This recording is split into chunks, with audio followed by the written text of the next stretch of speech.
Good morning. Good morning.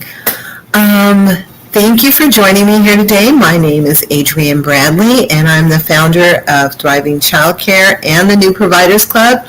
And I want to thank you for joining me today for our office hours. This one is going to be abbreviated. I've been going a little bit long. I've been going an hour, but I know your time is short, and I just want to be conscious of that. And so today we're going to go a little bit less than an hour, I believe. So hopefully you can catch this when you have some downtime during your day. But I did want to start with some housekeeping because we are making some changes to the membership. They're all good changes, and I'm really excited about them. We always like something new, right? Unless it's not so great. But this one's pretty good. These changes are pretty good. So we're actually going to be changing the name of the membership. So when I started the membership, my goal was to help providers, not necessarily new providers, but I know that typically they can be the ones that need the most support. And so that's why I named the membership the New Providers Club, because I wanted new providers to feel like they had some place that they could go to and ask questions and get support and get training while they were building their business or starting their business. And I still have a passion for doing that. I have not changed in that way. But I don't want to exclude anybody. I don't want to exclude any seasoned providers or those that have been on the journey of building their business for a little while, who still feel they need some support or would like some support and training and insight. I don't want to exclude them from the group as well. So we are going to be changing our name to not only New Providers Club. So I know that's a mouthful, but hopefully that will convey to any providers that want to join us here that they are welcome to do that, and we would love to have them here and to have their experience and knowledge to contribute to our membership. So that's the first change. We're changing our name to the not so new, not only new Providers Club. I'm pretty sure that's it. And so I'll send you a notification when we formally change over the name. I don't know if it will be a change to our handles, so I'll test those out and make sure, and if they are, I'll give you that information as well. I think that the URLs will remain the same, the web addresses will remain the same, but I did want to let you know that we're making that change to our name. So, and then that's why. The next change we're making is that we are going to have a whole new look to our dashboard and the courses and the resources within the membership. And the reason we're making that change is because I have found that the way it was set up previously was not as user-friendly as I would like it to be. I am medium tech-savvy, and I can maneuver around certain things, but if I'm finding any difficulty in finding things or using things, then I know somebody who's a little bit less tech-savvy would be having even more issues with it. So I decided to move to a format that is going to be much more easy to manage or to navigate. So I'll be doing a background walk around in the dashboard as soon as we're done setting it up. We are in the middle of moving to that. It's not a new platform, the same address and location that it was, but we are in the midst of making the change to the dashboard and the setup behind the scenes, if that makes sense. So as soon as that's done, I will I will give you a behind the scenes look at that so you know where everything's at. For the most part, some of the pages that you're used to going to will remain the same, but the navigation and the menu might be a little bit different, and there might be some more resources, and I just want to give you an idea of where to go and where to find the things that you need, okay? So those are the two new things that we are in the middle of implementing now and should be live probably by the end of the week. So like I said, I'll send you a notification just to let you know the update on that. One other thing, and I forgot to write it down, but one other thing is that we have a new resource that we have created just for providers, and not just new providers as well. It's for all providers, and it is a template subscription. And if you go to your email, I sent you a invitation for a month free of the subscription. And basically what it is every month you'll receive some templates and forms that you can use. You can rebrand them, you can edit them, you can customize them to your needs. But over the years I've had so many colleagues ask me for different forms and templates that I use in my business, and so I started sharing them a while back in binder kits in our shop. But I realized that sometimes that can be hard to index and find the right form when you need it.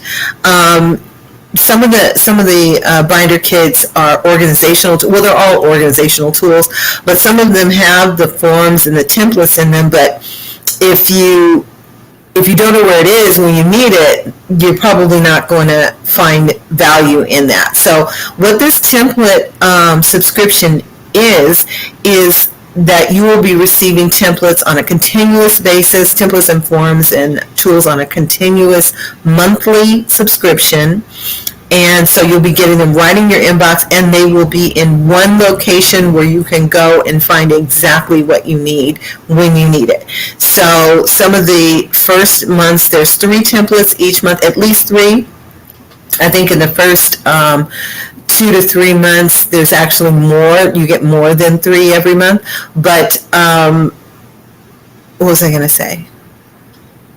Yeah, so in the first month, I know that the tuition increase letter is there, and that's just kind of a swipe file. And if you don't know what a swipe file is, it just means that you can swipe that whole email that I have and cut and paste it and put it right into an email that you may need to send to your client. And then there's some worksheets. And so what I'll do is at the bottom, in these show notes today, I will leave a link to that as a reminder. But I sent it to you in your email. It would have been last week, and that offer is still good to use, exclusive for our new Providers Club members, or our not so new Providers Club members, not only new Providers Club members. I gotta get that name straight. I gotta get it. It's new, so I'm learning it too. But I sent that to you last week, so that offer is still good, and I encourage you to take advantage of it. You can join and cancel if you can cancel after the first month, after your first free month if you decide. But I know it was very helpful for me to have these templates and forms as I run my business, especially when I was starting my business, so that I didn't have to recreate the wheel every time I needed to send out a memo or send out some information or create a form or something. I had something to go by. I had some starting point, and it made it quicker for me, and it helped me manage my time better, which I know for all of us, we are always mindful of being able to save time and not add more tasks to the limited time that we actually have. So go back in your email, but I will put a link to it as well in the show notes today so you can have access to it. And yeah, check it out. It's free for you. Just for our members, it's free for you. And I want you to go and check it out, okay? Let me know if you have any questions about any of this. You can just send me an email or, yeah, okay? So today, for the remainder of the time that we have in these office hours, I wanted to revisit something that I did in a previous office hours, which was to address some questions that parents typically have when they are enrolling or looking for childcare. At tours, you'll typically have parents ask you questions about yourself and, of course, the daycare. So it's always good to maybe anticipate the questions that they have. You'll find over time that often they're repetitive. They're the same question. Every parent wants to know this or this or this. So sometimes I found that they would be answering questions even if they didn't know what questions to ask. I would inform them. And it shows a bit of credibility to new clients that you know your business and you know how to care for children and you know your program. So I'm going to run through maybe about 10 questions today that parents typically ask, and we'll just kind of role play. I know you're not here with me right now, but you can listen to these questions and maybe write down or anticipate how you might answer them if it was a parent asking you those questions. And it's just to kind of get your mind open to the fact that parents will be asking questions, and if you have a ready answer or at least a partial answer, then that's probably a good impression that you'll be leaving with that potential client. Okay, so I'm going to go over here. I found some questions, and these are I'm using a different source than I did last time because I want to make sure that we kind of get an overview of questions that parents might ask. So let's see. The first question is, what hours are you open? Well, that typically is pretty easy to answer because most of the time we know, for one, what our hours are or what we want them to be. But what I want you to concentrate on, and I'm just messing with my screen here, what I want you to concentrate on is being, I won't say firm, but being confident. Let's put it that way. Confident in what your hours of business are.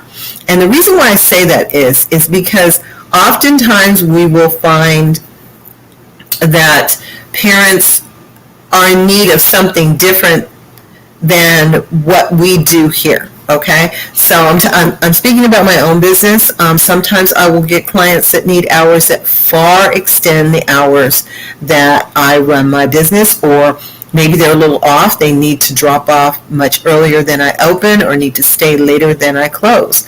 And for most providers, we're in a situation where we're licensed, right?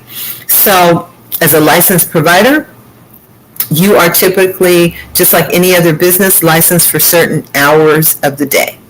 And to go outside of those hours, either it be earlier or later, could put your license in jeopardy because you're actually at that point operating outside of your license. And a lot of providers don't realize that when they start. They're thinking about getting new clients and pleasing clients, but you have to understand that you're putting yourself in a situation where not only are you operating outside of your license, and that is not a good thing, but that could put, if you have insurance, that could put your insurance outside of the specifications of your insurance and how they would cover you if something were to happen. So these things are cautionary tales. And this is why, just from the first contact with a parent. You need to be forthcoming about what your hours are. And, when I started my business, I didn't think that it was necessary for me to explain myself to clients. It was my business and I was running it, and I didn't think I really wasn't trying to be mean to them. I was trying to not burden them with the responsibilities that I had running my business. But over the years, I changed my mindset when it came to that. And I wound up giving an explanation sometimes. Not a lengthy explanation and not over and over again, but what would be wrong, I thought, what would be wrong in telling somebody, okay, my hours are 6 to 6, and that's what I'm licensed to care.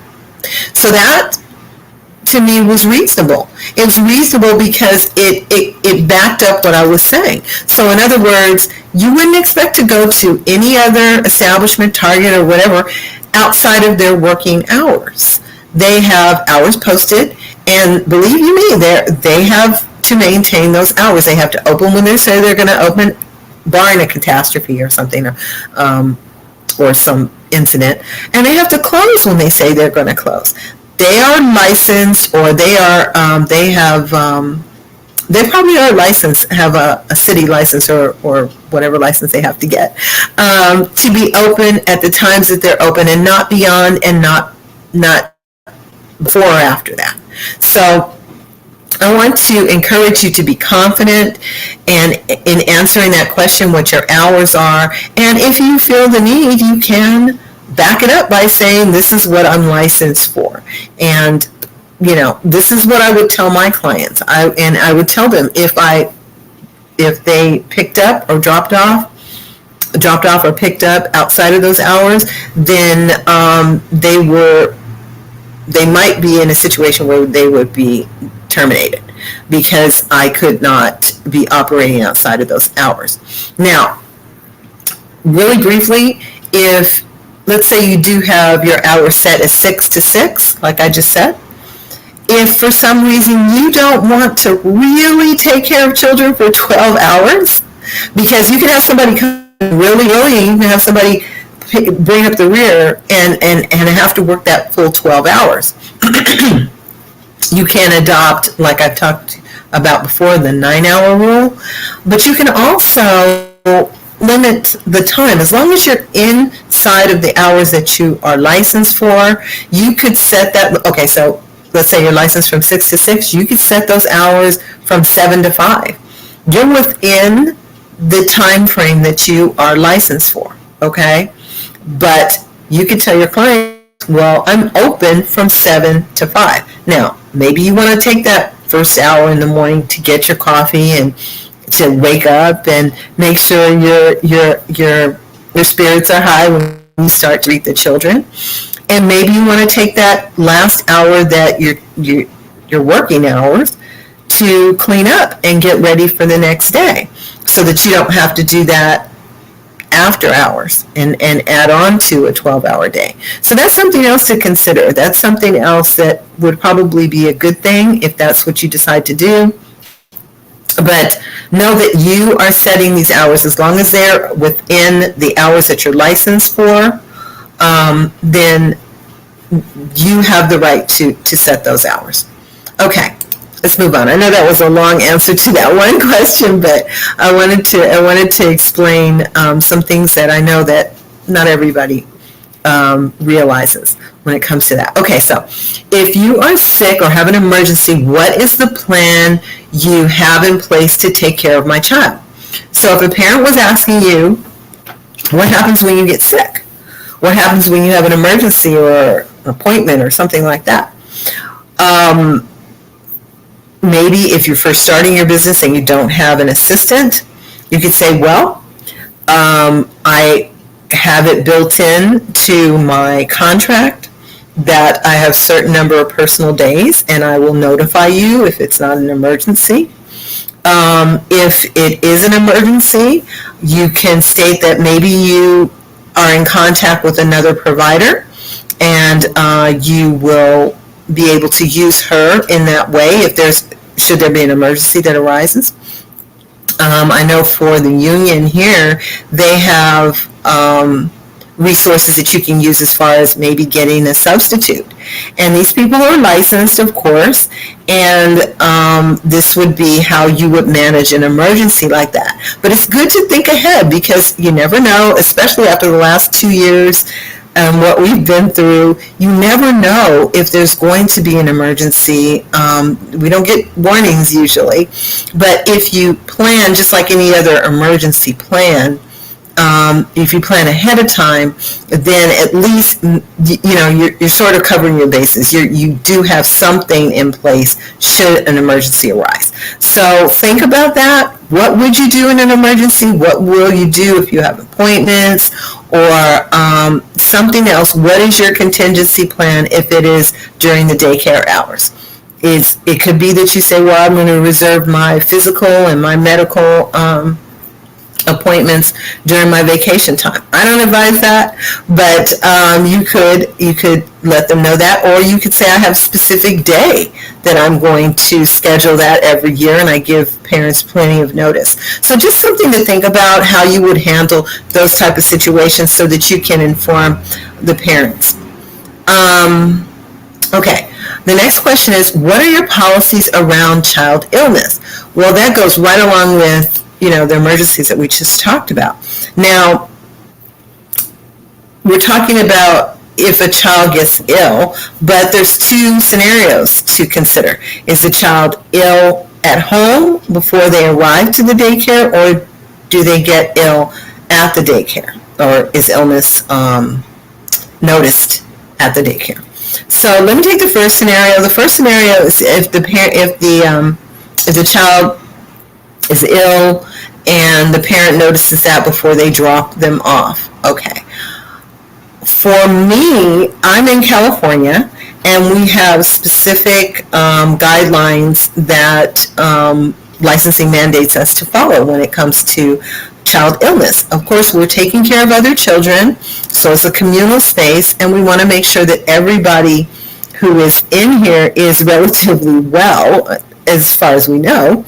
So if a child has a temperature, I believe it's 101, above 101, or if they're vomiting, or if they have a rash or things like that, it's specified in those mandates that we need to follow. And that's what I drew up for my sick and illness plan for my business. So it was taken directly from what licensing said we needed to follow as far as a well child environment. I think I did add on to that some other specifications, and I'll put a link to the sick and illness policy in these show notes. But that's something to take a look at. If you are licensed, what does your licensing body say that you need to do in that situation? Now, you need to know this so that you can convey it to the parent ahead of time so that they don't bring a sick child into your environment in the morning and say that they were unaware that they had to follow these guidelines. So you want to know what symptoms they need to stay out of daycare with. So they need to stay home. And I've gotten some some pushback from providers over the years, but the fact of the matter on this issue, but the fact of the matter is you are taking care of other children, first of all, and we don't want everyone at the daycare to be sick. We want to keep them relatively healthy as much as possible. And so it needs to be an illness-free environment for as much as you can, right? But also, again, licensing. Licensing is driving some of these things. They inform us what symptoms could be contagious, what symptoms the parents would need to get a doctor's release for. But you can also, like I was saying before with the hours, you can also specify for your program what you are requiring. So I've had a number of children over the years that got pink eye.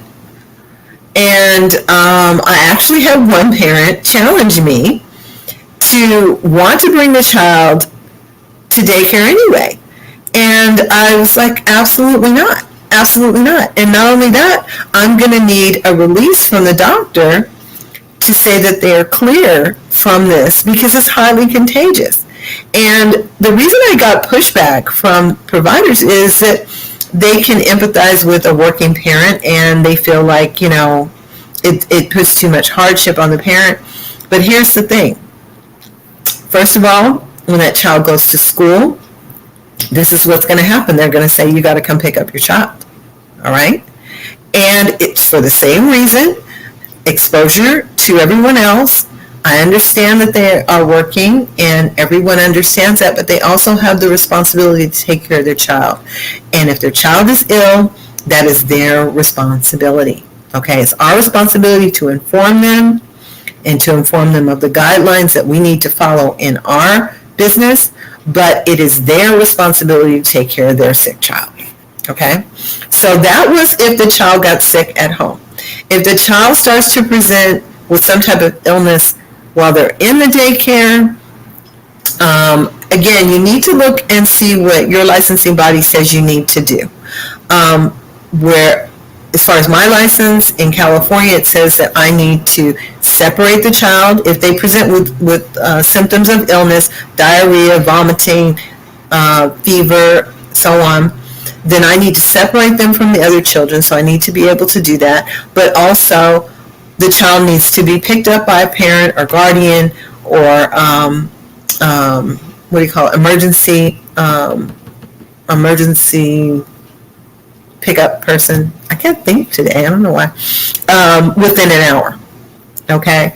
And this is something that we discuss. This is something we discuss before they enroll so that they're understanding that this is how it goes. Okay? Because I think a lot of parents, I've run into parents over the years that just did not seem to understand that they were probably going to have to deal with an illness here or there when it came to their child.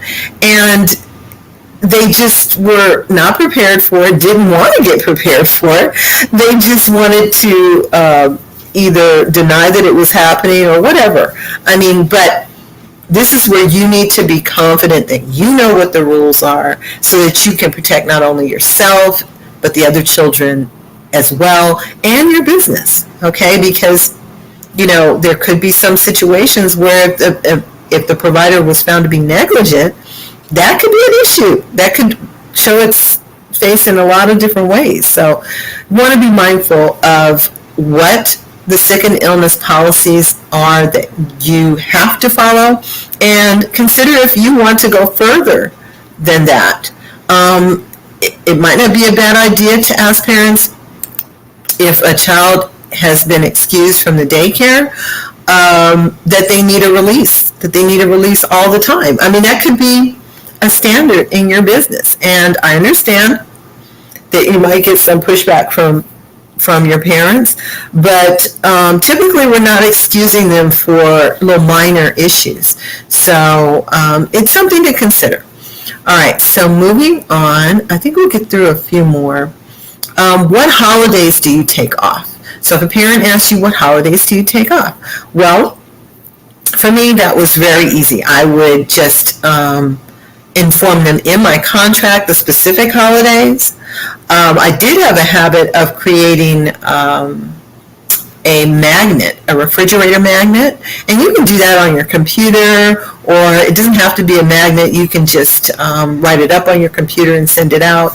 You can post it on a parent board that you have on their notice board. But I would, in my magnet, I would create one for every year, and I would give them the specific days, because some holidays it fluctuates on the actual day that it's observed, and so, or the actual day that I'm going to observe, or that we're going to observe here.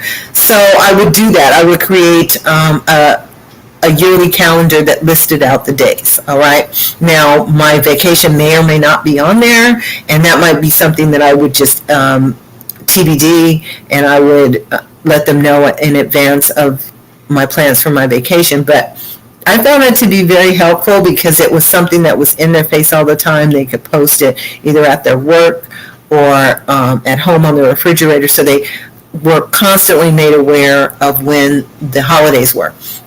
I found that just telling them the federal holidays, which I usually will do on a tour.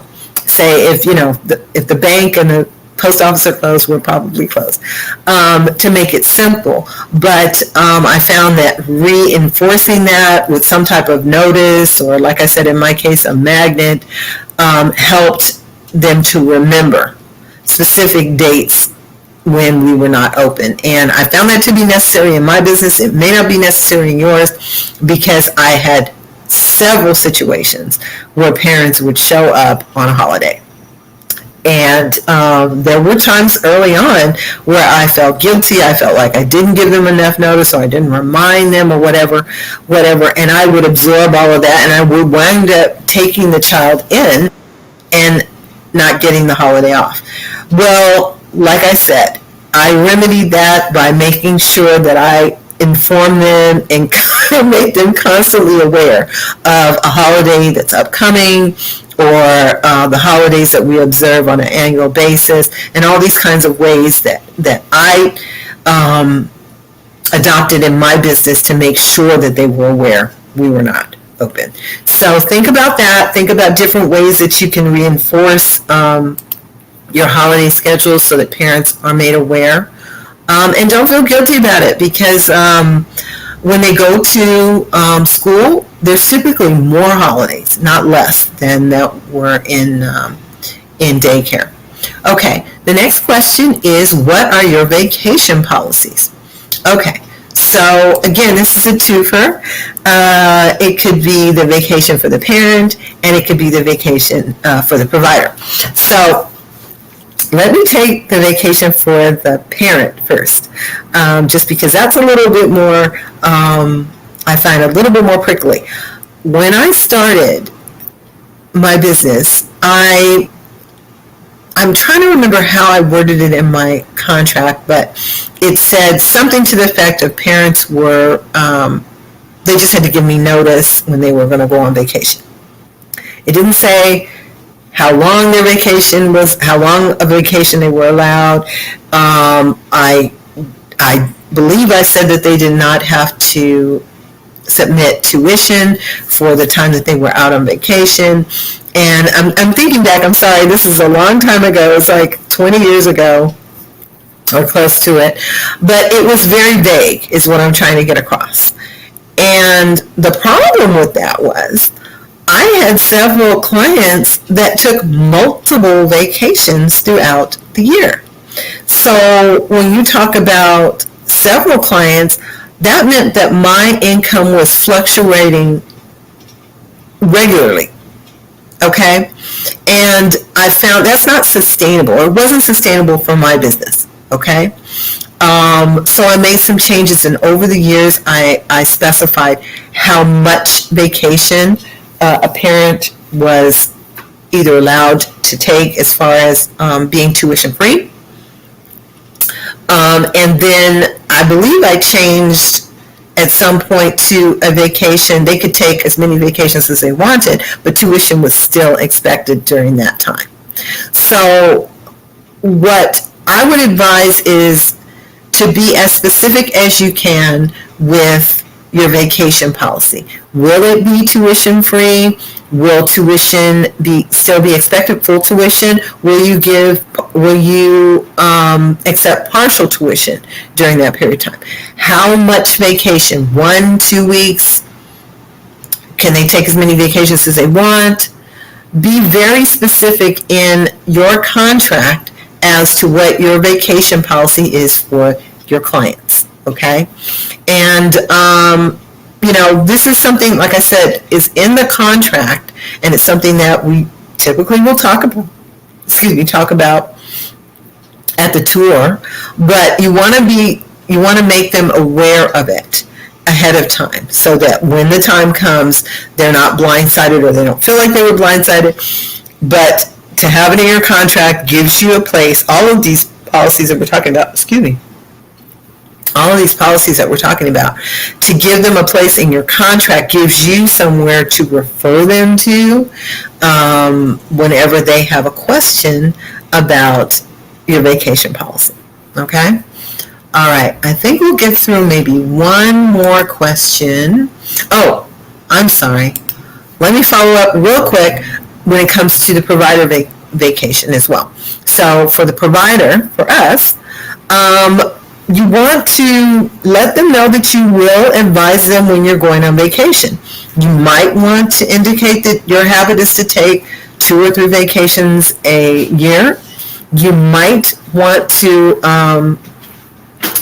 tell them that it will be, whether it'll be tuition free, whether you will have an alternate provider that you can refer them to. Remember, I was talking earlier about having another provider that you network with that could possibly stand in for you during your vacation. I've had several providers that's what I did for them. I had a vacation contract that I would enter in with maybe some of their clients if they still needed care, or if they couldn't find a substitute care during the time that provider was out. So that's another thing you can do, and it's extra income during that time, because a lot of times that provider was like, you can take the tuition if they come to your daycare, so that the parent didn't have to pay 2 providers. That's a bit much. But think about what your vacation will look like and how you will inform your clients of when you were taking your vacation. Okay? All right, let's do one more question, and then we'll move on. Okay. How often do you anticipate needing whole or partial days off? Okay, so I haven't had a parent ask me that, but of course in school there are teacher half days and teacher free days, so it's reasonable. It's a reasonable question. Now, because I haven't had that question, this is a real time to think about it, what I would answer if someone asked me that. I would say very infrequent in my case, because I don't have a situation where I'm gone all the time, or not all the time, that I have a recurring situation that I have to attend to even periodically. So I would say very few. That would be my answer. But if a parent were to ask you that, how would you answer that? How many days or partial days do you require off? Now, at some point when we switched over our seasons, when we switched over our seasons, there were days where I would have either a partial or a full day where the daycare wasn't open, to allow us to transition and do a full cleanup.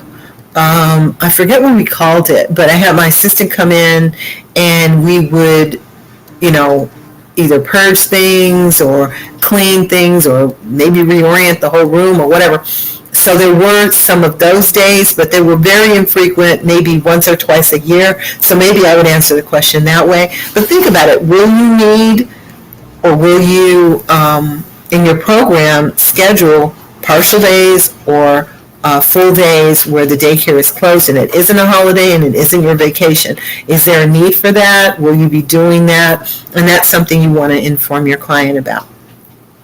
Okay, so let me see if there's one more question, and then maybe on another office hours we can pick up where we left off with a few more questions. These questions just are to get your mind thinking about what parents typically want to know, and how you could best answer those as it relates to your business and your program, so that you're conveying to them where you stand on these topics. Okay, so the last question that we'll take today is, what does your daily schedule look like? Okay, well, that's going to be very specific to your business and your program. It depends on what time you start, whether you run a half-day program, what time you end, all of these things. But I would encourage you to create a daily schedule, and I'll tell you that my daily schedule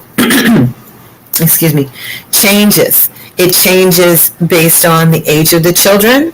So sometimes when we're taking care of very young children, they have a much different sleep schedule. So the schedule will account for that. If I have mostly that age group, then the schedule is going to be oriented around that that particular thing. They're going to need to have naps, maybe 2 naps. They're going to go to down for nap at this time. So that's going to dictate when we have lunch or when we have different meals. So I encourage you to create a daily schedule, but then maybe once a quarter look at that schedule and see if there needs to be some tweaks or you want to make some changes to it, either related to the children or maybe you're moving into a certain part of the year where you're doing outdoor activities, like in the summer now. I know summer's almost over, but we would have more outside activities. And because where I live, it's very, very hot during the summer, we would do those typically in the morning hours, earlier morning hours, than we would usually have for our outdoor time, just so the children could go outside and not be, just burnt up from the sun. So the schedule would change for the summer. So I'll put a link to a daily schedule that you can use over and over again and tweak and change throughout the year or whenever you need to do that. I'll put that in the show notes as well. And that is the last question we're going to take for today. I told you we weren't going to go too long today, but do look for those 2 notifications and go ahead and sign up for that printable subscription. I would love to know what you think about that, what you think about using templates in your business, and whether or not you think that would help you to be more productive, to save time. I just would love to know what your thoughts are about that. And again, you have a free month-long membership, so go ahead and use that trial membership for a month. And if you decide you want to cancel, you can certainly do that. All right. Well, thank you so much for joining me for our office hours today. And again, my name is Adrienne Bradley, and you can reach me if you have any questions about anything we discussed today, or if you have another question related to specifically your business, hit me up. Let me know what's going on with your business, okay? I'm always here to help. All right, I will talk to you very soon. Bye.